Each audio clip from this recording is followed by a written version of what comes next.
but you are not what you do. And this is something that I think helped also with the process of deciding that going home is not giving up. Going home is not saying goodbye to this world that I'm a part of. Going home is not a surrender of any kind. It's a change of what I do, but it doesn't change who I am and what I want to do in this world. So, and this was very much a part of the process, I suppose. Yeah.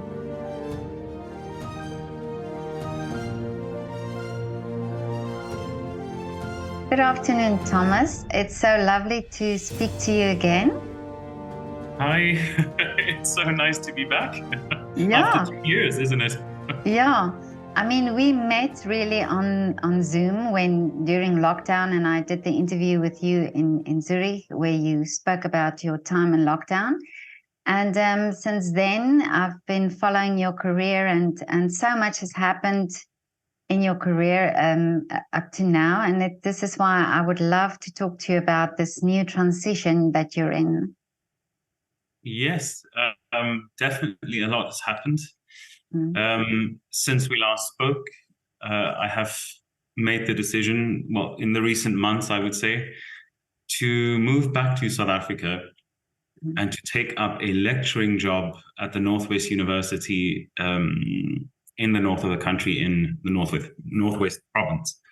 And this would be a job I will teach singing to students, some other subjects. It will involve some research. And in the same breath, I also started doctoral studies. So this will go nicely hand in hand with all of that, I suppose. Yes. Mm. So the studying part, is this very important that you do that? Is that some criteria of, for you to be able to teach? The decision to do the doctorate studies came before I was even aware of the opportunity to move back for the work. So I decided to take on the doctorate studies regardless. However, it does count in my favor. Nowadays, I suppose in South Africa at universities, it is, I would say, somewhat of a prerequisite to be on the way to receiving a doctorate or a PhD, or at least have one already. So it happened by chance, but a very happy chance, let's say. Yeah, but also the fact that you are now singing professionally, so when you are teaching, you're also bringing that experience to the table. I think I think this is a wonderful thing to have knowledge of the current situation of the singing world, of the operatic world. I suppose in theaters does count for a lot. Uh, when it comes to advice to younger singers who might still want to attempt to come to Europe, for instance, go through an audition process, finding a job at a theater as a soloist, as a chorus member, or even just to come to Europe to study, seeing that I've done all of these things within the last decade, let's say, I think it is valuable. And yes, so let's hope it will contribute to what I have to offer. Yes. Yeah, because I think also young singers coming up, not knowing what the future, especially in South Africa, where there are so limited opportunities, so that you've paved the way now. So you've done all these things, so you can be sort of the person to tell them, what to do. Well, I think there are many ways to go about it. I had my own path, and through my own experiences, I can share. And if it is of value of someone, then I'd be very happy. There are certain things that a person might have an idea about. For instance, let's say, how does it work with agencies, or how does it work to get an audition in the first place? And once you have an audition, what does that mean? Does it mean it's for a role? Does it mean it's just for someone to hear you, to some maybe in the future remember you if there's some opportunity? There are things about the logistics of being a singer that I can definitely contribute or share. However, I think when it comes to the decision making of what exactly it is that you want, or where you want to end up, perhaps I can offer some guidance, but this is a kind of path that you can only really experience on your own. Yeah. Mm. Yeah, that's true. And but now how long have you been in Zurich? This is my 5th season, so almost 5 Okay. years. Yeah. Okay. And this must have been a very difficult decision to make because this is such a great opportunity that you have, that you can be there and that you can have this career. But what do you think made this or what brought this about, that you started thinking of making this change? Wow. It is, first of all, a wonderful place to work. I get to meet incredible artists. I get to work with wonderful conductors, and we get to do some wonderful works here.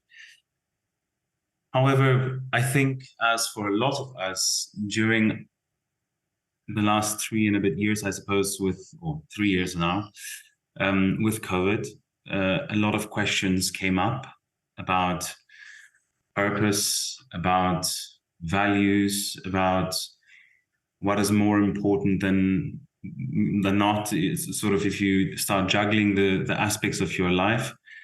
And during that time already, I started thinking about what possibilities could there potentially be for me to move back home. So in the back of my mind, I would say that there was already something turning, opening up my world, I suppose, to the possibility of moving back. However, this is, and it was, and it still sometimes is, because I still sometimes have moments of doubt, and I think that's also probably normal. But the idea is not to completely stop singing or to completely let go of what I have in Europe. I think the important thing for me is that the value added to my life, being at home in a country that I know, with people that understand me, my culture, my language, with my family. It's well, and you compare that to the type of life that I live here.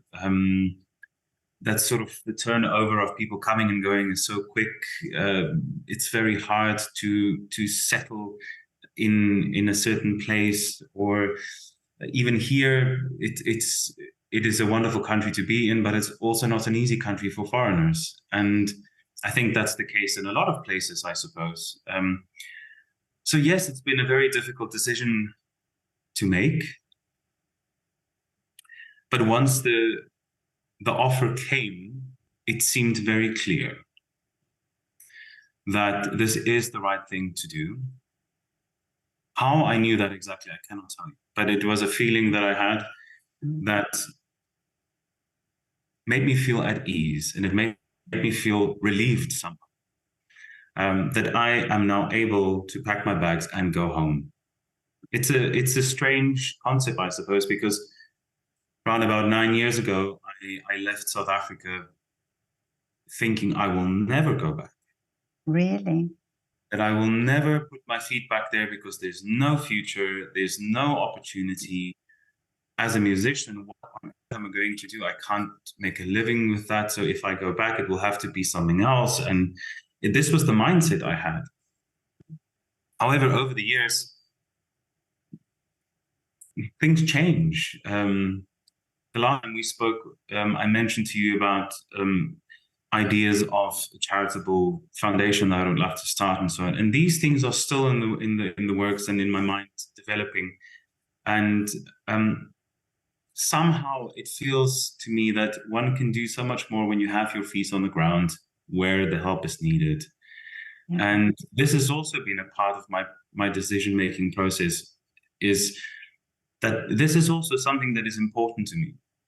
How can I, as a musician, with the knowledge I have and the experience I have in my life, give something meaningful to a community that I care about?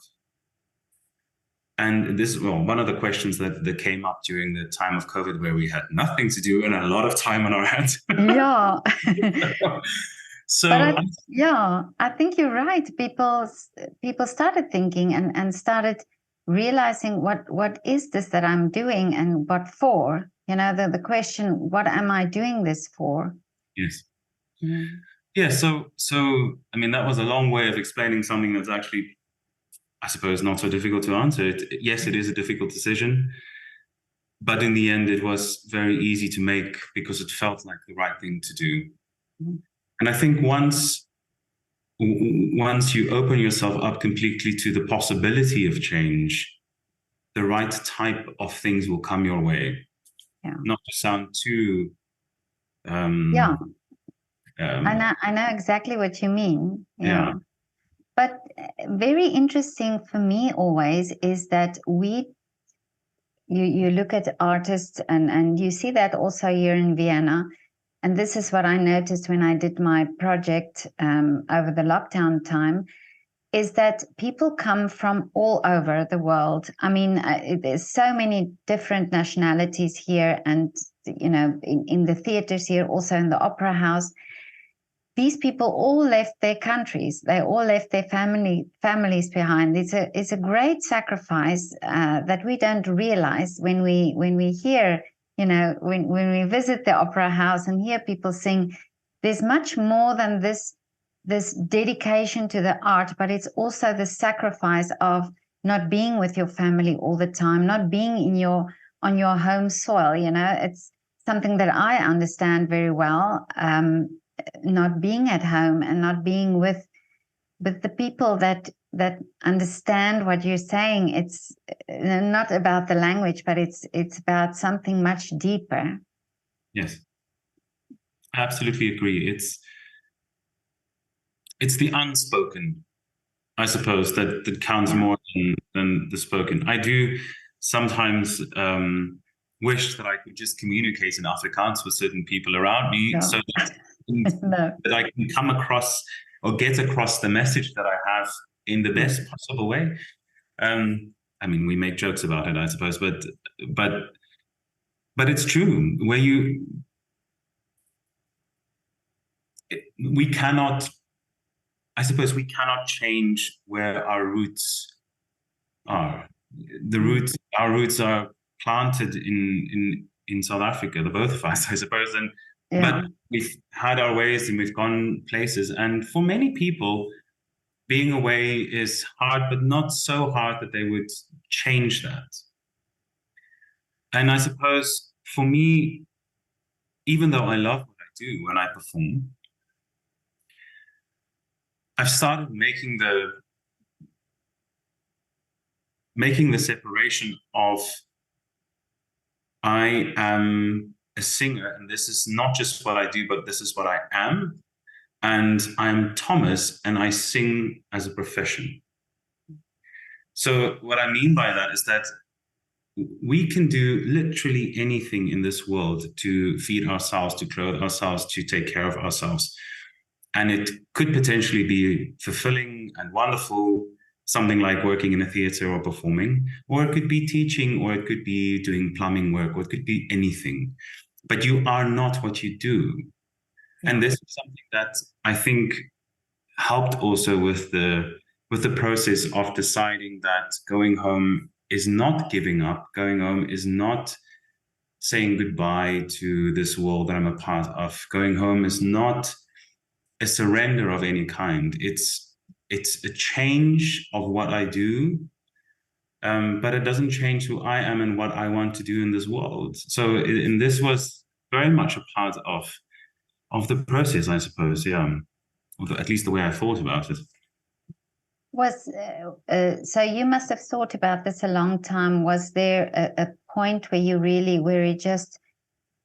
just felt, you know, yes, now I'm doing it? Well, I suppose I reached that point prior to knowing that I'm going home. Really? Because Okay. last year, July, August, I spent some time in South Africa where it was fantastic. I had a holiday with my family. I saw my partner. I taught some master classes. I did some recitals, a little bit of work, a little bit of holiday. And it was such a wonderful time. By the time that I was waiting at the gate at the airport to board the plane, I could not stop sobbing. Really? Mm. That it felt like I was now sent to detention, like Yeah. this child, I suppose. And it is not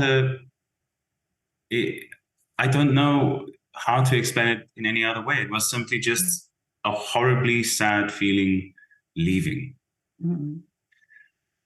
And even though I have gratitude for what I have here and the opportunity for this, at that moment already I knew that if anything were to happen that I could come back, I would not say no to it.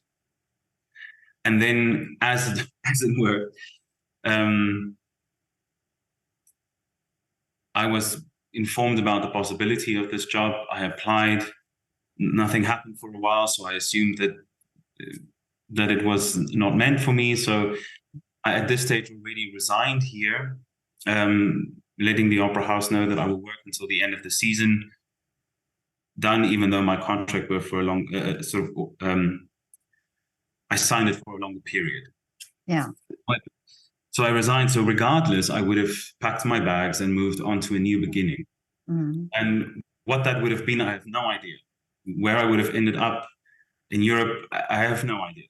And as a South African, it is pretty difficult with the passport situation. So I was looking into countries with easier visa solutions, I suppose. And then after months, I received an email inviting me to come do this interview in Potchefstroom in the northwest of South Africa. And I was quite shocked. And then within a week, I had to be there within about a week and a half. And I said, I'm coming. They offered me to do this interview online, but I somehow knew that that would definitely not count in my favor if that is. So I managed to organize a weekend trip to South Amazing. Africa, which was probably the shortest trip I've made to South Africa since Oh, really?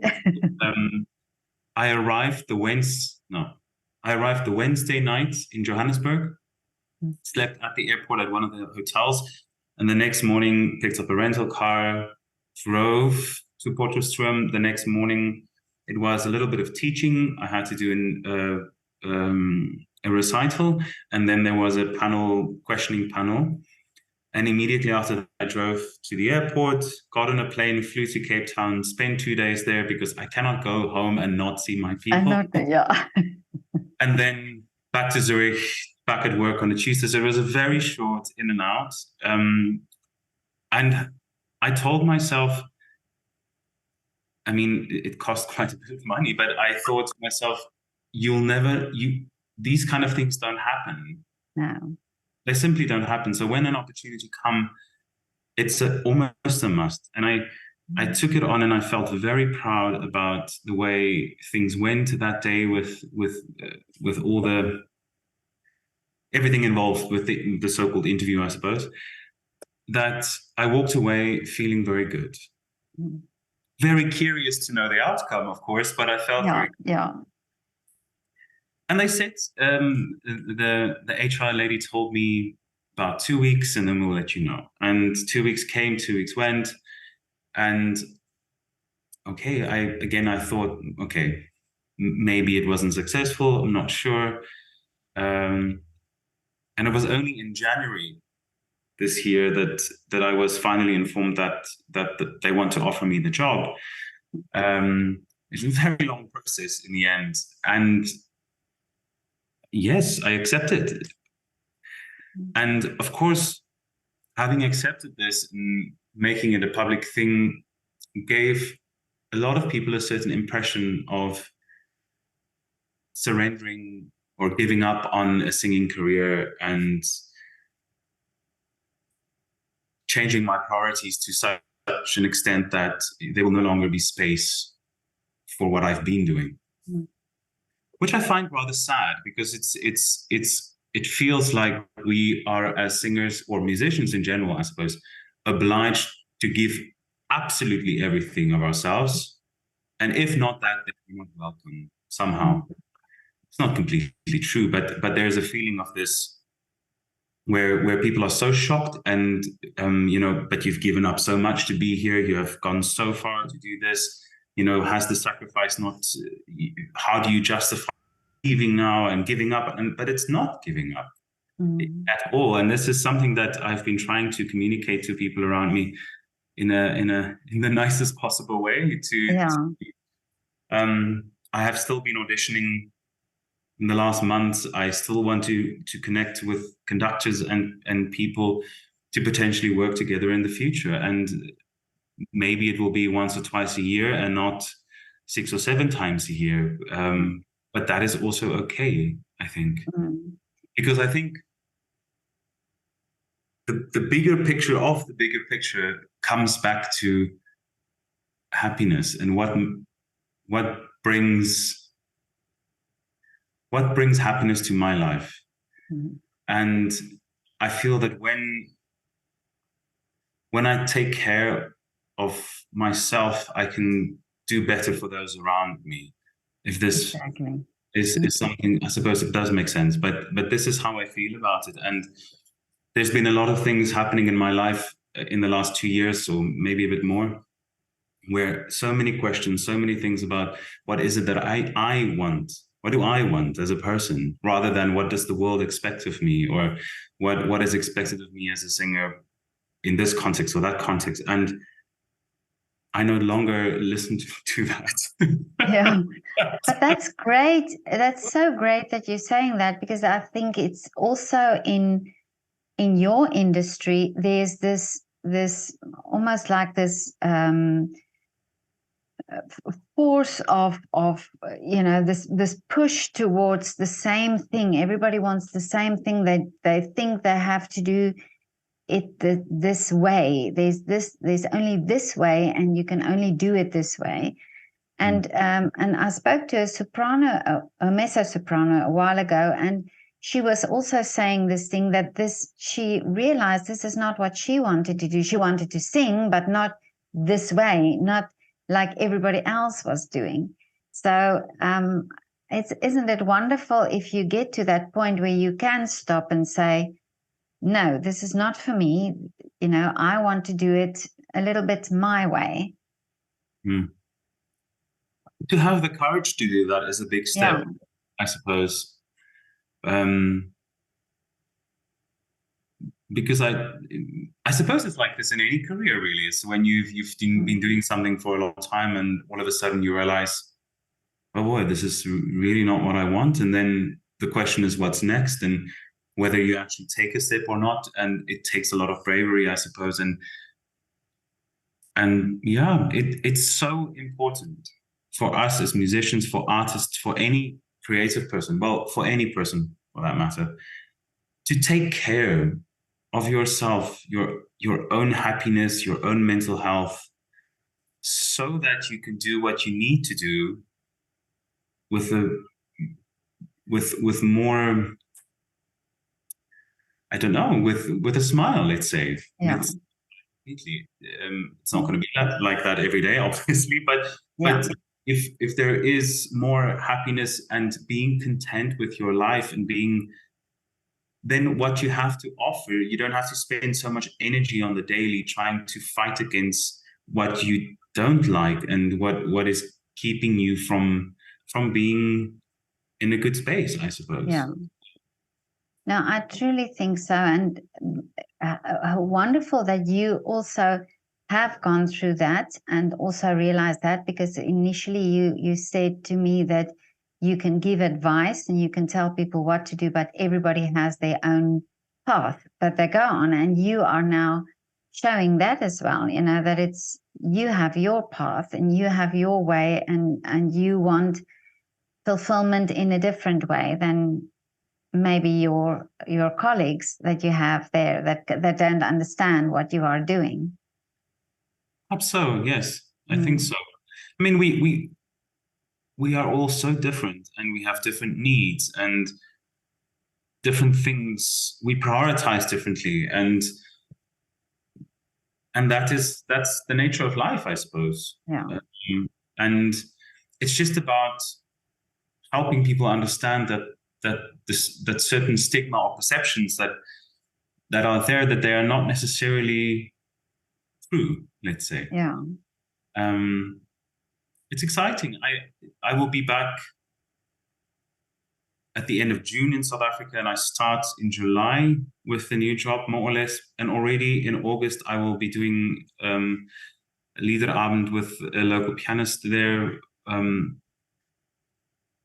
it will be a Schubert repertoire. I love this type of music. So the question somehow for people is how do you measure your success, and what is success for you as an individual? And when it comes to performing, for instance, this could be musicians, dancers, singers, anyone. It's like, is it about where you do it? Is it about with who you work? Or is it about whether you love what you do in the moment, regardless of where it is? And it might sound now like I'm creating a story to try and justify the way that I'm going about my life right now, but this is truly how I feel about it. And a very true piece of evidence of this, I suppose, is last year in South Africa. I did a few recitals, and there were not a lot of people in the audience, I can say, but I loved doing it. It was wonderful. What more do you want? It was sharing music, beautiful music, with a partner on stage that plays beautifully, and we connect, and you share that with an audience that is hungry to hear what you have to offer. And yeah, that's enough for me. Yeah. Really, that really is. And I think it will be so beneficial also for South Africans to have you there, because of your beautiful voice and because of this attitude that you have. And of course, there are not many opportunities for singers in South Africa, but maybe this is also the time now to start doing these things, so that people also get used to that, so that people also get the idea of what it is and what a Liederabend is. And not that I say that they don't, but that there will be more of those, more and more singers doing things like that. I always think about this kind of thing like I would think about wine, as an example. Yeah. So the first time I had a sip of wine, I absolutely hated it. What is this? As a youngster, tried it, didn't like it at all. But over the years, I developed a taste for it, and now I'm a massive fan of different wines from different countries and different styles. So we develop also a taste for something the more we get exposed to it, and the more we open up ourselves to learning about something, I suppose. And I understand that perhaps a typical Liederabend is not something that's going to draw a lot of people to a theater, probably because it will be perceived as something highfalutin, or something that I don't necessarily understand, or it seems boring or so. But I'm sure that there are concepts to be discovered where one can introduce music, certain types of music, I suppose, to an audience, to make it interactive and fun, so that there's a learning process going. So I suppose there definitely would be ways to do that, and I'd be very happy to be involved with this. And I mean, concerts happen everywhere in South Africa with wonderful artists. And if we talk specifically about Lieder, there's the wonderful Songmakers Guild in Cape Town, and they do music, beautiful concerts with also with composers from nowadays, and it's wonderful. And this kind of thing, it happens in South Africa. It's just, I suppose, the reach is not so big, and the more children, I suppose, children from an early age could be exposed to this kind of thing. It might not be a whole class of 30 students, but maybe 5 or 4 of them might like it, and then so something can develop. And I think this is the way to go about it. It's just such schade that class music and music in schools are no longer a thing really in South Africa, unless you're in a private school. Yeah. Oh, you talk absolutely. This is my greatest wish, is that in some way the music can be introduced again in the schools, all forms of art, it gets this importance as well as all the other subjects. Yeah. But Thomas, now when you are in Potchefstroom, which I know because I studied there, and but what are you've done the biggest part, and that is to make this decision, and now and things are falling into place. But what is the dream now? What do you see for you for the future now?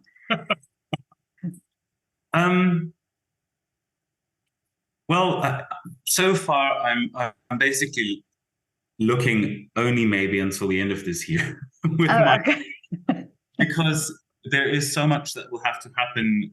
I'm hoping to find a home there, to start gardening. I'm very interested in creating a small vegetable and fruit garden where it can be somewhat not self-sustainable, I suppose, but something like this. Yeah. This is definitely something that I'm looking forward to. Something silly like having an office at home where I can sit and work with a piano, and maybe it's I think one of the being domestic in my own space. This sounds a bit silly, I suppose, but I have not had my own space for the last since 2007, I suppose. So moving around all the time, even in South Africa as a student, and then in the UK, and then here, I've been moving so often that there's not been a sense of home. And to be able to have a garden where I can go and pick flowers, or I need a lime, get it from the tree outside, or these things are important to me. I'm very interested in local art in South Africa, and to start experiencing exhibitions and going to get to know the artists, and maybe support if I can. Also to do collaborations with galleries and things like this, where you try and bring the visual arts and what Wonderful. we. Yeah. These are things that are also interesting, and to have a wonderful big kitchen where I can cook all the food. I feel you. And something like a braaiplek, to have a place to make a fire, to make the potjie, to make the whatever we as know. Thomas, These things are important, and I think, aside from being excited about teaching and about being involved at a university as a lecturer, but also as a student doing the doctoral studies, I think that is already very exciting, of course, but I'm incredibly excited about having a home and about creating a space where I've always been like this, I suppose. I have an open door policy wherever I live, that people are always welcome, and there will always be food, and there will always be a bed to sleep on, and there will always be, this is the type of life. And to create that is a dream, is an absolute dream. So, and it's incredibly exciting to know that this dream will most likely become true within the next year or so. So amazing. I know that it's quite self-centric, I suppose, at the moment in the way I think about it, because it is about me and what I want right now. Yeah. But I think once I'm settled, then I will start with my outward adventures again, I suppose. I think this is so important, and this is also this aspect that you said, that you have to be happy to be able to be the artist that you are supposed to be. So, but I'm coming to visit you in Potch. I want to see your vegetable garden. Yes, you're very welcome. You said the door was open, so I'm coming. Absolutely, yes. Well, Thomas, this is so wonderful to talk to you. I'm so glad about this conversation, because I think there are many artists that are going through the same thing that you are going through. I think a lockdown and the whole pandemic has opened up this, this question of what is our purpose, or why are we doing certain things? Why are we doing this? And I think this question of why is so important. I think it's, we always know what we are doing, but we don't always know why we are doing it. So this was such an amazing. Thank you for opening up and talking about this. I think it's very important that that people hear this as well. Yeah, it's been wonderful sharing. Yeah. Well, Thomas, see you soon in South Africa. Yes. Welcome. Ring the doorbell. Yeah, I will. Okay, Thomas, have a lovely afternoon. Thank you. Bye. Ciao.